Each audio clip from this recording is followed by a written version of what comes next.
ಪ್ರಾಚೀನ ಭಾರತದ ಮಹರ್ಷಿಗಳು ಮಾಲಿಕೆಯಡಿ ಇಂದು ನಾವು ಕವೇರ ಮುನಿಗಳ ಬಗ್ಗೆ ತಿಳಿದುಕೊಳ್ಳೋಣ.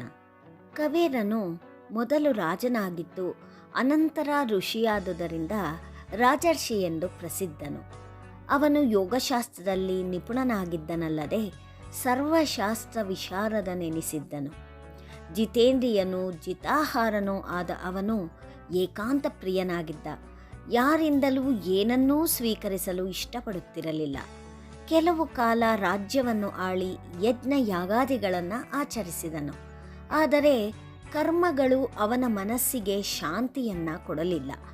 ಅವನ ಮನಸ್ಸು ಮೋಕ್ಷ ಸಂಪಾದನೆಗಾಗಿ ಹಾತೊರೆಯುತ್ತಿತ್ತು. ಆಗ ರಾಜ್ಯವನ್ನ ಬಿಟ್ಟುಕೊಟ್ಟು ಹಿಮಾಲಯ ಪರ್ವತದ ತಪ್ಪಲಿನಲ್ಲಿ ಬಹಳ ಕಠಿಣವಾದ ತಪಸ್ಸಿನಲ್ಲಿ ತೊಡಗಿದನು. ಕವೇರ ಮುನಿಯು ಹೀಗೆ 1000 ದಿವ್ಯ ವರ್ಷಗಳು ತಪಸ್ಸು ಮಾಡಿದನು. ಆಗ ಬ್ರಹ್ಮನು ಮುನಿಯ ಬಳಿಗೆ ಬಂದು, ರಾಜರ್ಷಿಯೇ, ನಿನ್ನ ತಪಸ್ಸಿಗೆ ಮೆಚ್ಚಿ ವರವನ್ನು ನೀಡಲು ನಾನು ನಿನ್ನಲ್ಲಿಗೆ ಬಂದಿರುತ್ತೇನೆ. ನಿನ್ನ ಮನದಲ್ಲಿರುವ ಆಕಾಂಕ್ಷೆಯನ್ನು ವಿಶದಪಡಿಸು ಎಂದು ಹೇಳಿದನು. ರಾಜನು ಎದ್ದು ಬ್ರಹ್ಮನಿಗೆ ಸಾಷ್ಟಾಂಗ ನಮಸ್ಕಾರ ಮಾಡಿ, ದೇವದೇವ, ನೀನು ನನ್ನ ತಪಸ್ಸಿನಿಂದ ಪ್ರೀತನಾಗಿರುವುದಾದರೆ, ತಪಸ್ಸಿಗೆ ತಕ್ಕ ಫಲವು ಇರುವುದಾದರೆ ನಾನು ನಿನ್ನಿಂದ ಮುಕ್ತಿ ಎಂಬ ವರವನ್ನು ಬಯಸುತ್ತೇನೆ. ಎಲ್ಲ ಐಶ್ವರ್ಯಗಳು ನಶ್ವರವಾದವುಗಳು. ಅವುಗಳನ್ನು ಪಡೆದುಕೊಂಡು ನಾನು ಮಾಡುವುದಾದರೂ ಏನು ಎಂದು ಕೇಳಿದನು.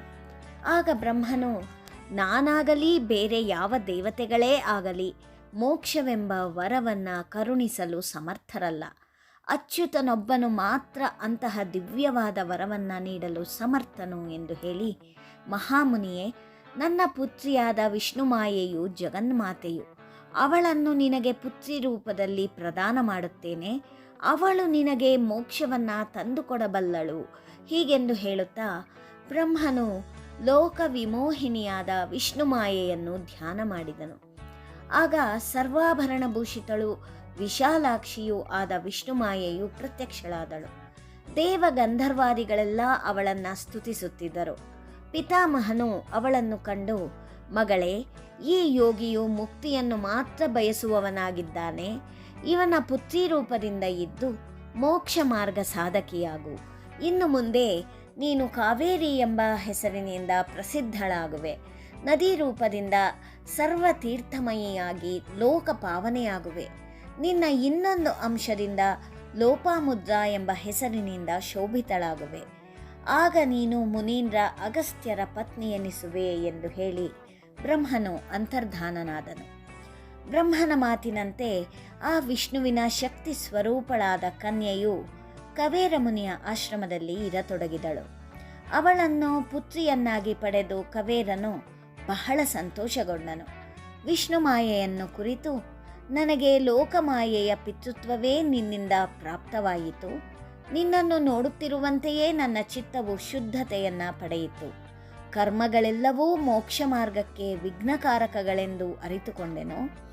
ಅವುಗಳನ್ನು ಬುದ್ಧಿವಂತನು ಚಿತ್ತಶುದ್ಧಿಗಾಗಿ ಮಾಡಬೇಕೇ ಹೊರತು ಕರ್ಮ ಮಾರ್ಗವೇ ಬಂಧನವಾಗಬಾರದು. ಹೀಗೆ ಶುದ್ಧಾತ್ಮನಾದವನು ಕರ್ಮದಿಂದ ಮೋಕ್ಷ ಮಾರ್ಗದ ಕಡೆಗೆ ಹೊರಟು ಬಿಡಬೇಕು ಎಂದನು. ತಂದೆಯ ಮಾತನ್ನು ಕೇಳಿ ದೇವಿಯು, ತಂದೆಯೇ, ನಿನ್ನ ಮಾತು ಸತ್ಯವಾದುದು. ನನ್ನ ಸನ್ನಿಧಾನದಲ್ಲಿ ಚಿತ್ತಶುದ್ಧಿಯೇ ಮುಖ್ಯವಾದ ಫಲವು. ಇನ್ನು ಮೋಕ್ಷವು ನಿನ್ನ ಕರಸ್ಥಿತವಾಗಿದೆ. ನಿನ್ನಿಂದ ನನಗೂ ಸರ್ವಲೋಕ ಪಾವನತ್ವದ ಅವಕಾಶವು ಪ್ರಾಪ್ತವಾಯಿತು. ನದಿ ರೂಪದಿಂದ ನಿನ್ನ ಕೀರ್ತಿಯನ್ನು ಭೂಮಿಯ ಮೇಲೆ ಸ್ಥಿರಗೊಳಿಸುತ್ತೇನೆ. ನಿನ್ನ ವಂಶದವರೆಲ್ಲ ಬ್ರಹ್ಮಲೋಕವನ್ನು ಪಡೆಯುತ್ತಾರೆ ಎಂದು ಹೇಳಿದಳು. ಕವೇರನು ಕೃಷ್ಣಾಂತರಂಗನಾಗಿ ಸನ್ಯಾಸವನ್ನು ಸ್ವೀಕಾರ ಮಾಡಿದನು.